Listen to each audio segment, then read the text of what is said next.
मोदी सरकार ने की कबाड़ से कमाई, आपदा को अवसर में बदलने का एक और उदाहरण।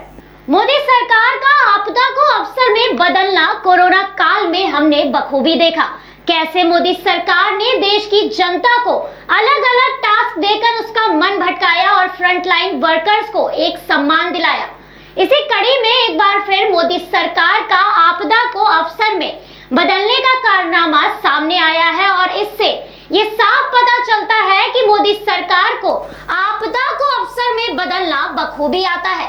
दरअसल मोदी सरकार ने कबाड़ से ही करोड़ों रुपए का जुगाड़ करके एक बार फिर इस बात को साबित कर दिया है।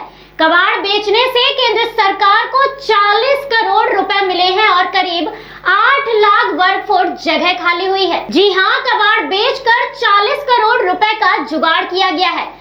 सफाई और जगह को खाली कराने का ये अभियान 2 अक्टूबर को छेड़ा गया था और ये 31 अक्टूबर तक चला, जिसे लेकर केंद्रीय मंत्री जितेंद्र सिंह ने करीब 1 महीने चले अभियान के बाद ये जानकारी दी है। कबाड़ से कमाई की जानकारी देते हुए जितेंद्र सिंह ने बताया कि इस दौरान 15,23,464 फाइलों को देखा गया, जिनमें से 13,73,204 फाइलें उपयोगी पाई गई, बाकी फाइलें नष्ट कर दी गई या उन्हें रद्दी में बेच दिया गया। इस दौरान करीब 3,28,234 जन शिकायतों को भी देखा और सुना गया। इनमें से करीब 2,91,692 शिकायतों का निवारण किया गया। इसी दौरान 834 में से 685 नियमों का सरलीकरण भी किया गया। ये कार्य प्रधानमंत्री नरेंद्र मोदी के निर्देश पर व्यवस्था को सरल और सुचारू बनाने की योजना के तहत किए गए, जिससे जनसाधारण और सरकारी व्यवस्था दोनों को ही लाभ होगा।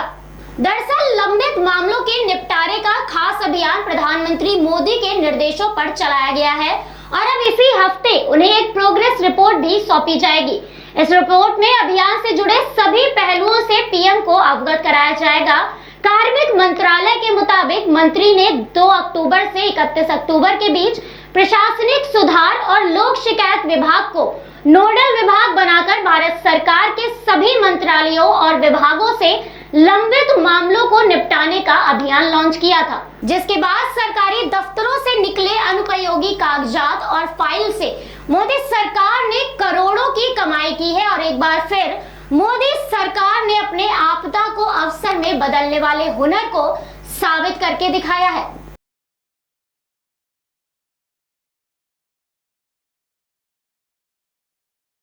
ईडी की ताबड़तोड़ कार्रवाई, लापता रहने के बाद पूर्व मुख्यमंत्री हुए गिरफ्तार।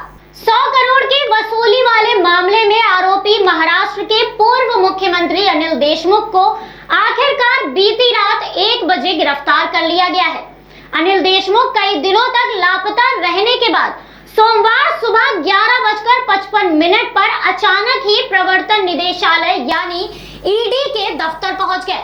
देशमुख को ईडी ने 5 बार पूछताछ के लिए समन किया था, लेकिन हर बार उनके वकील इंद्रपाल सिंह ही ईडी दफ्तर पहुंचे थे।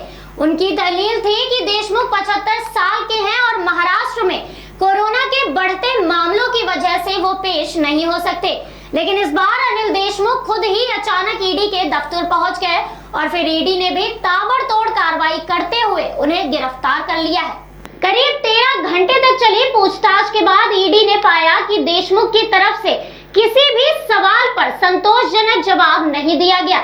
ऐसे में उन्हें गिरफ्तार कर लिया गया है और अब कस्टडी के लिए उन्हें कोर्ट में भी पेश कर दिया गया है। ईडी के असिस्टेंट डायरेक्टर तासीन सुल्तान और उनकी टीम ने देशमुख से लगातार पूछताछ की, लेकिन देशमुख की तरफ से कोई भी सटीक जवाब नहीं मिल सका। अब इस मामले में कुछ और लोगों की गिरफ्तारी की भी संभावना जताई जा रही है। पिछले हफ्ते देशमुख की उस याचिका को बॉम्बे हाईकोर्ट ने खारिज कर दिया था, जिसमें उन्होंने ईडी के समन को रद्द करने की मांग की थी और अब ईडी ने देशमुख के हाथों में भी हथकड़ी डाल दी है। ईडी 100 करोड़ की वसूली मामले में मनी लॉन्ड्रिंग एंगल की जांच कर रही है। देशमुख के साथ उनके बेटे ऋषिकेश देशमुख और पत्नी को 2 बार पूछताछ के लिए तलब किया गया, लेकिन वो भी ईडी के सामने पेश नहीं हुए।